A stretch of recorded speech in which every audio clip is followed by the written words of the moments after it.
Or you have time on your at Thomas Pringle after. Sharing time with Thomas Pringle. Yeah. Thank you very much. Thank you, Lasky and Curler. I rather like the way that people continuously talk about the construction industry in this House and elsewhere, as though it's one large identifiable group. It's rather like the way they talk about business, and they say that business has a voice which wants this, that and the other. The construction industry contains a large number of groups: large builders, large developers, small builders and small developers. Just like business has big business and small business. And that's shorthand as well. It should be dissected in a more sophisticated way than that. But, you know, I've come to the conclusion over many years, and this bill addresses the problem, that you have more cowboys in big business than you have in small business, because they abuse the system and they're big and they can bully. And you have more cowboys amongst the big developers than you have amongst the small developers. And here, this bill, I think, is an attempt, and I see the fine motives behind it, to address the issue of the developers who are cowboys, who are speculators, who are not building houses, but are trying to flip land at a large profit in a very short period of time. And it begs the question to me, what makes a developer? What does he have to do to be a developer? What qualifications does anybody need to be a developer? And what restrictions are there, basically, on anyone becoming a developer? Somewhat like what restrictions are on anybody becoming a banker. And what worries me is that what has happened in recent years and recent months, since the decline in the economy, or the collapse of the economy, is that not only the big bankers being rehabilitated, which they are and have been, but also the big developers have been rehabilitated, and being rehabilitated so quickly.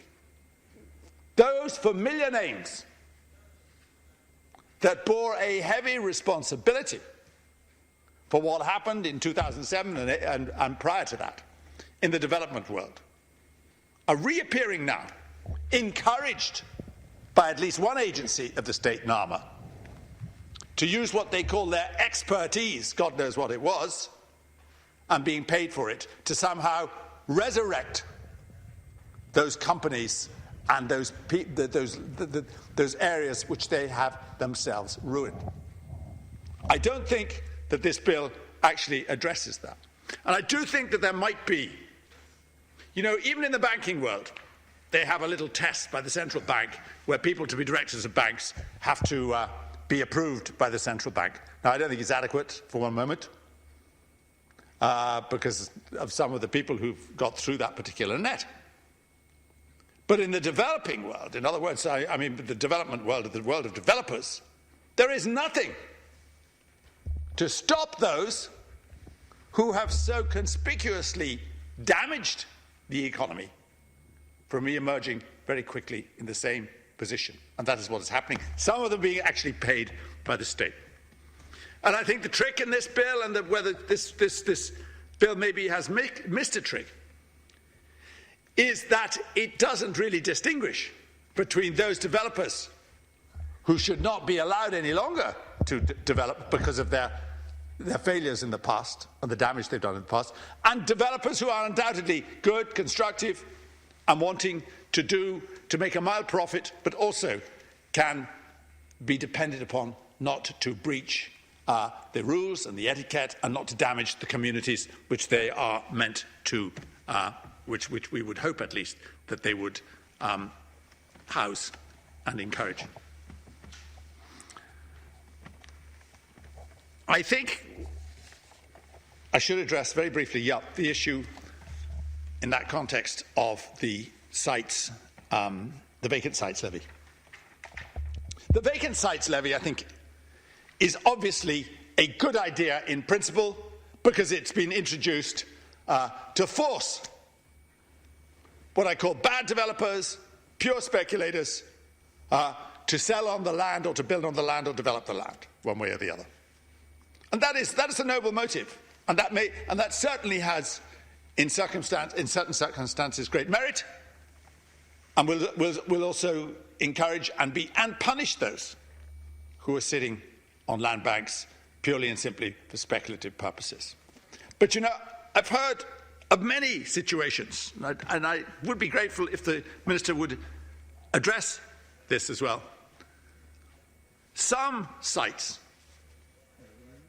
have not been developed because they're not viable. That does happen. They're just simply not done because they're not viable. And in those situations, is that site and the person who owns it, the person who intended to develop it, going to be punished? In the years of the Celtic Tiger, you could develop virtually any site at all. You could bend all rules, you could encourage it because everything was selling.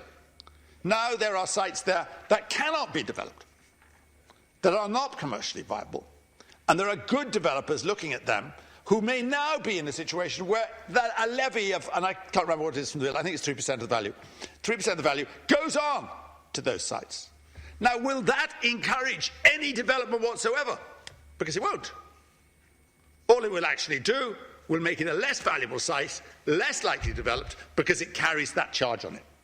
And that charge will, of course, be carried on, and that charge under, I think it's section 19, which is, if it's owed on the site, and the levy remains a charge on the land, will also make that plot less attractive. And so it may be that in certain circumstances, vacant sites having levies on them will actually make it tip this particular site over the edge and make it marginally less attractive to develop and therefore not commercially viable. And we have to look at that because there will be some developers who are not the cowboys that we're used to, who will actually be willing to develop these particular sites, but will be prohibited from doing so by the fact that there is such a large charge on it. Surely, one of the answers to this particular problem could be not to shove a levy on the sites which may have the effect of freezing or paralysing it in a marginal situation, but why could we not just dezone it? Why could it not be dezoned if after, say, 3 years, after a 3-year period where it's had a levy on it and it hadn't been developed at all, why could it not be dezoned, freed up, and other sites then be developed? But the effect of this can be detrimental and may be detrimental. I can see in certain circumstances where it's going to work, but it's a bit of a crude instrument that we're talking about using here.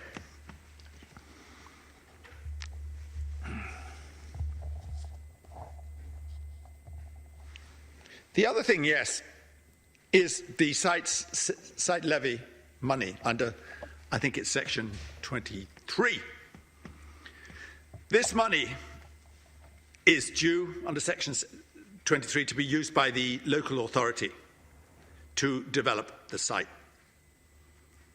I wonder, will that work? If it is not going to work, in the case of someone who is a genuine developer, what is going to happen? A genuine developer who is not sitting on this site but cannot make it work. How is the local authority going to be able to make it work by using the money on that site?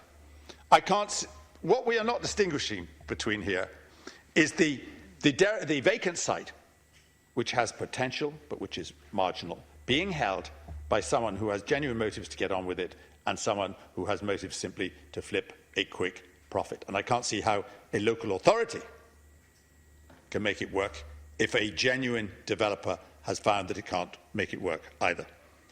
There's also an issue under section 28 where we're talking about the issue, I think, of its reduced planning contributions. This clause will undoubtedly be welcomed by developers because it obviously reduces their overheads and their obligations when they're developing areas. But various areas have been cited to me of where this could happen, and it already has happened, where the infrastructure for an estate, and particularly I've got a particular case in County Cork, where the infrastructure for an estate has been utterly and totally inadequate. The houses have been built, but the money the money supposedly levied for infrastructure has been so inadequate that nothing has been done for the infrastructure.